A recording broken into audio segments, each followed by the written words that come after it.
If you ask most Americans when the conflict with Iran began, many will point to the hostage crisis.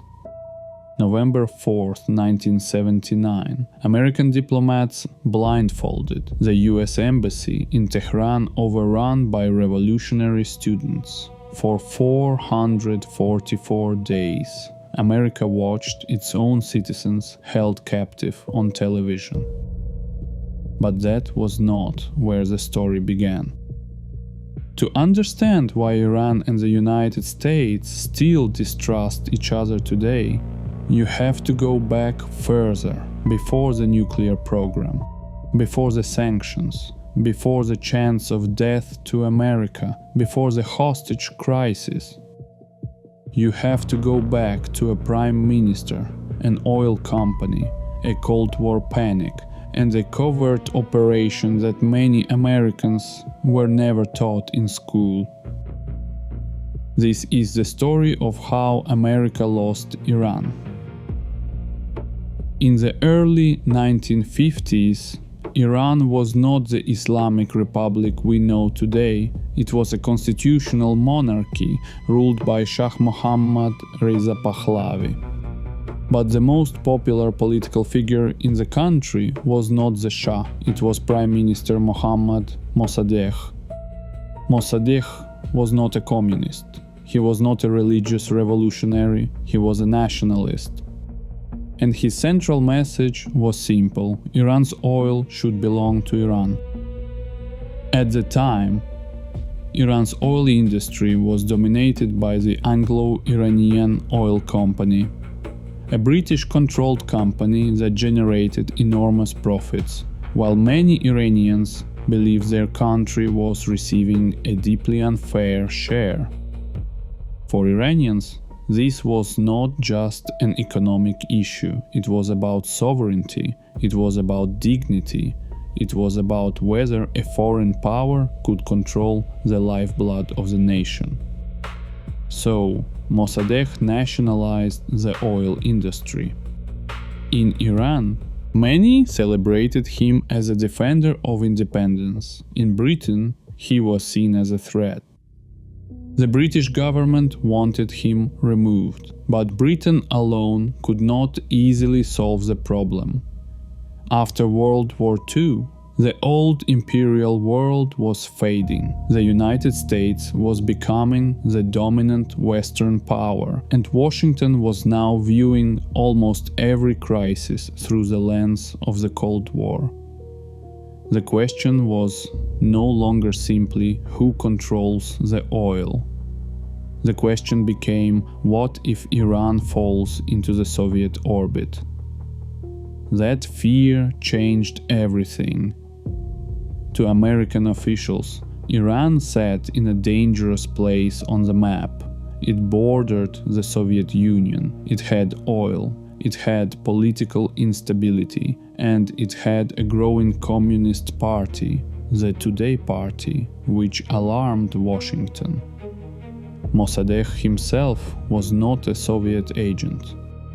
But in Washington, fear often moves faster than nuance. And by 1953, the United States and Britain were working toward the same goal. Mossadegh had to go.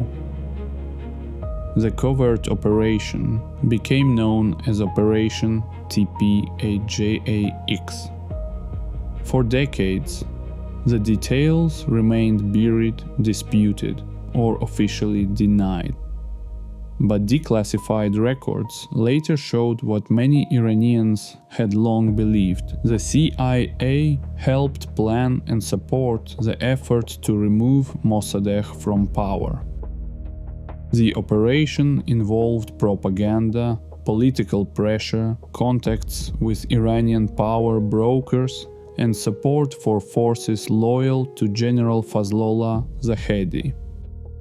But here is where the story needs to be told carefully.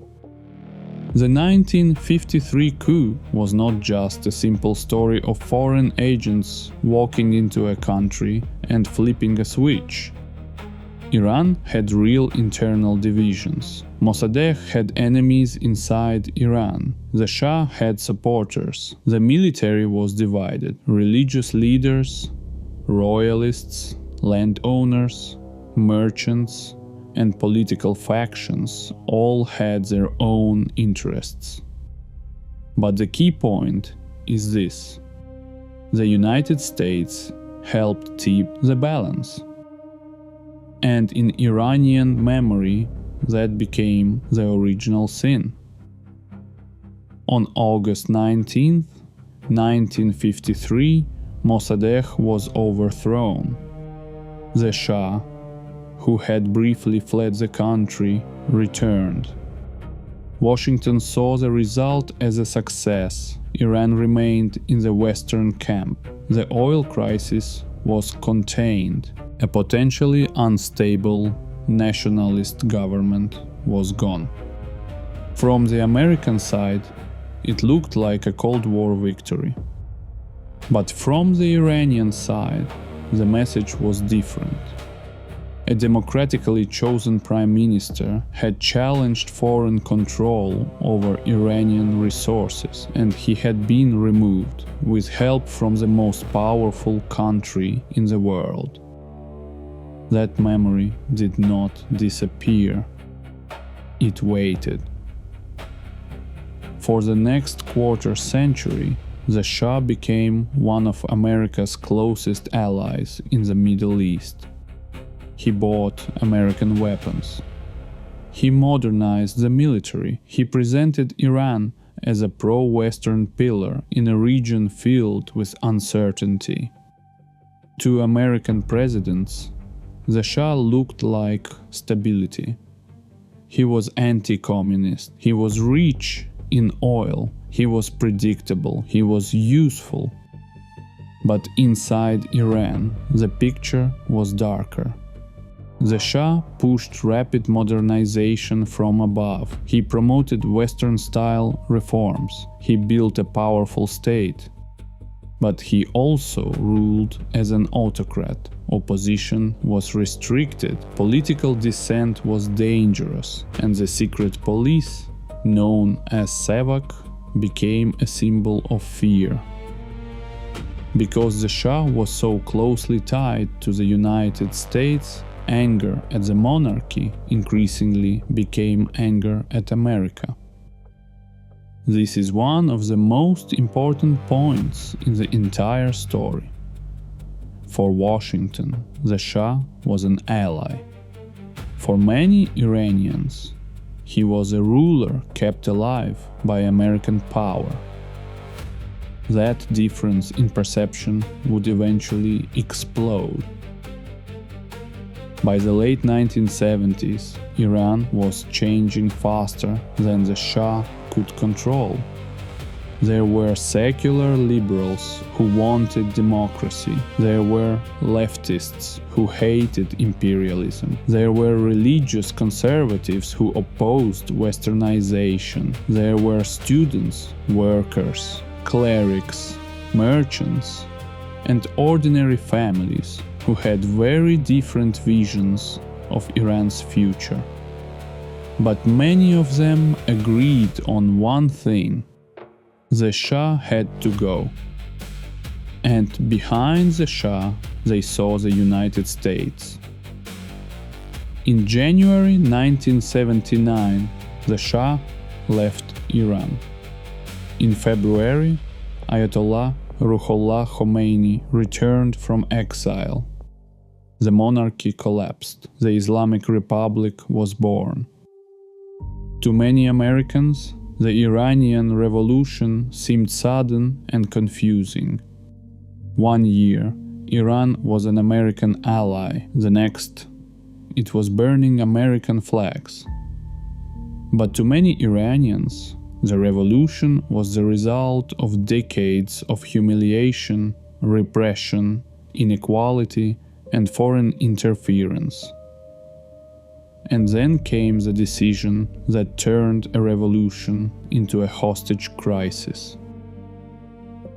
In October 1979, the United States allowed the exiled Shah to enter the country for medical treatment. To many Americans, this looked humanitarian. The Shah was sick. He needed care. But in Iran, the move triggered a much darker memory. 1953. To the revolutionaries, the fear was not imaginary. They believed the United States had already helped remove one Iranian government and restore the Shah once before. So, when the Shah entered America, some feared the same thing was about to happen again. A new coup, a new foreign plot, a return to the old order. On November 4, 1979, Iranian students stormed the US embassy in Tehran. They called it a den of spies. Inside, American diplomats and embassy staff were taken hostage. At first, some may have expected the occupation to be temporary. But Ayatollah Khomeini supported it, and once the crisis became useful to the revolution, it hardened into something much bigger. The hostages became symbols. In Iran, they symbolized resistance against American interference. In the United States, they symbolized humiliation. Every night, American television reminded viewers how many days the hostages had been held. Day after day, week after week, month after month.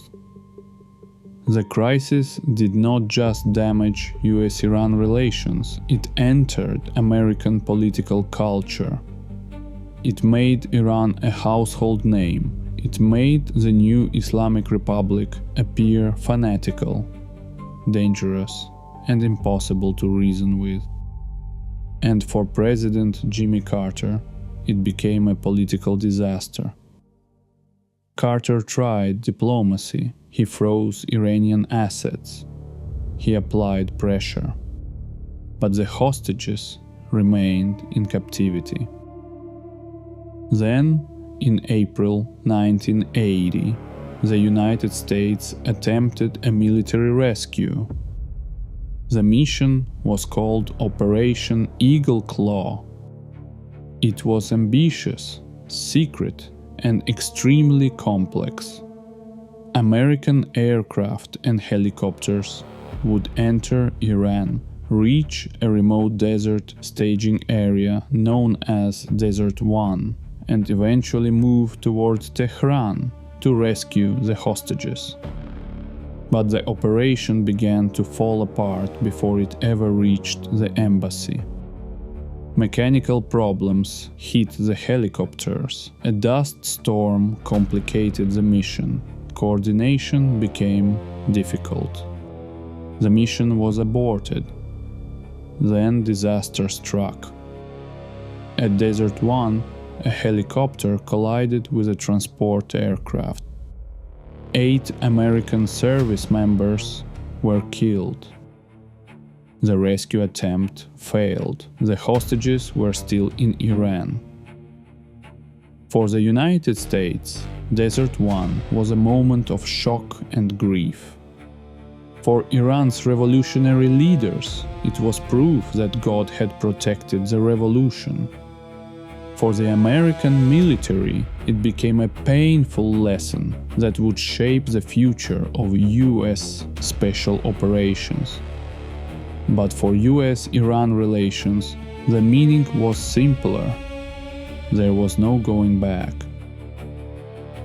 The hostage crisis finally ended on January 20th, 1981.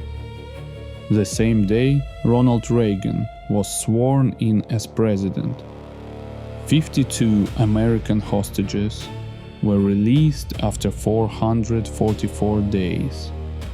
They came home. But the relationship did not recover. It hardened.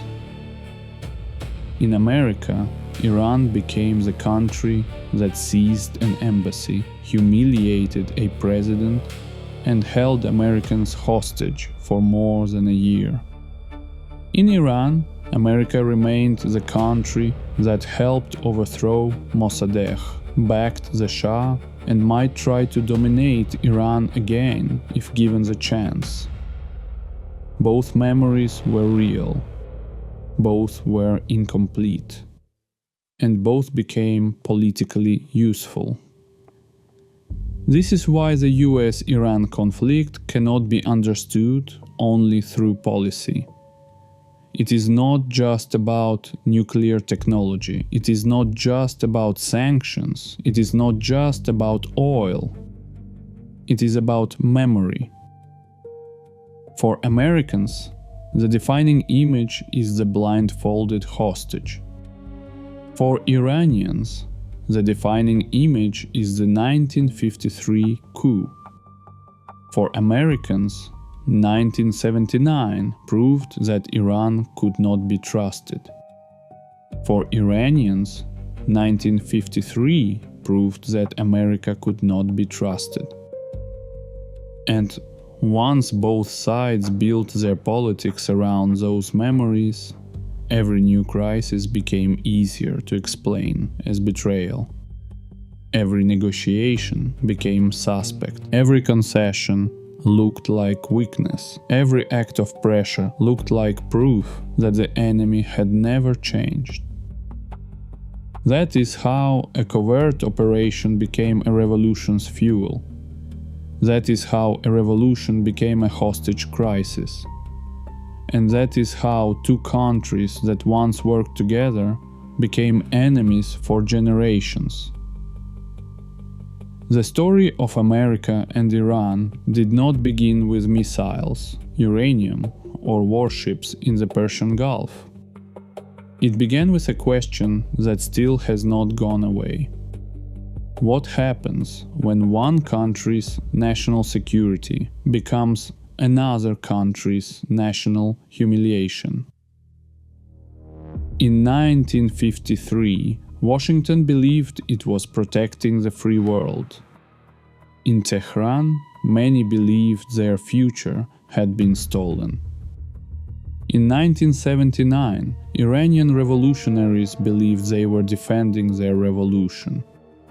In America, millions saw innocent people held hostage and the nation insulted on the world stage.